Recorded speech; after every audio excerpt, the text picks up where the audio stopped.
Okay, so this here is actually the last stage of what you guys are going to turn in for this particular week. I had started working on the next part of this, and frankly, it took me actually a pretty long time. And I said, you know, if it's taking me a long time, it's going to take these kids a long time. And I really do need to break this assignment up for you guys just so that you can do a good job and turn in something that is neat and that you're proud of and that sort of thing. So if you noticed, I've got some new lines right here. I've got some blue lines that I have added.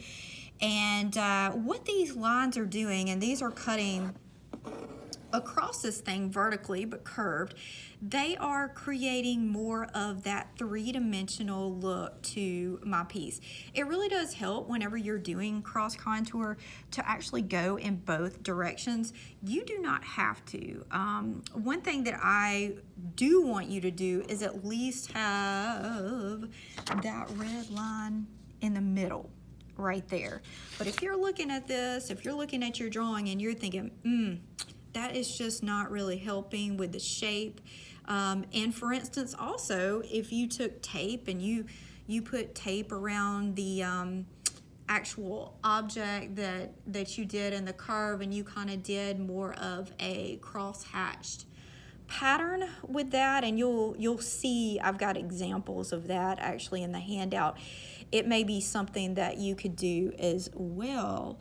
So one main thing, just to let you think about, stew over, that sort of thing, is eventually when this project is done, what's going to happen, y'all, is with your cross contour lines, do you see, like on the very edge of this, you see how those, the actual contour lines were erased, like the original contour lines, and even, you know, that value map thing that we did, that looks, well, you can kind of see it.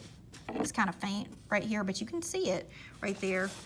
Even the value map thing, the exterior lines to that are erased. So you've got to, and obviously you're not worried about all this. Like I said, this right here, if I was to assign this week, whew, let me just tell you, that would be quite a lot for you guys to do. And you know, I'm trying to make sure to be reasonable with you guys, but anyway. So like I said, the information that was added with the blue lines here and here and in some of these little spaces, just to help me to understand that there is a big old cave right there where that stem is going. It is going to help with that information later on. You can always realize that, hey, maybe it's a little bit too busy with those lines, with the blue lines that were added later on. But, you know, for right now, you probably need that information. It depends, obviously, on your object and stuff, but it does help me. You know, those blue lines are kind of minor lines, but they give it just a little bit more to the eye, and it helps your eye to visually read what is truly going on. So this is not the last stage, but it's getting there for next week. So next week, what's going to happen, guys, is we are going to start adding some additional lines to our cross contour. Show you a little bit what's going on with that. I am working with the value mapped areas. You can tell I'm not done with that, but I'm certainly working with that.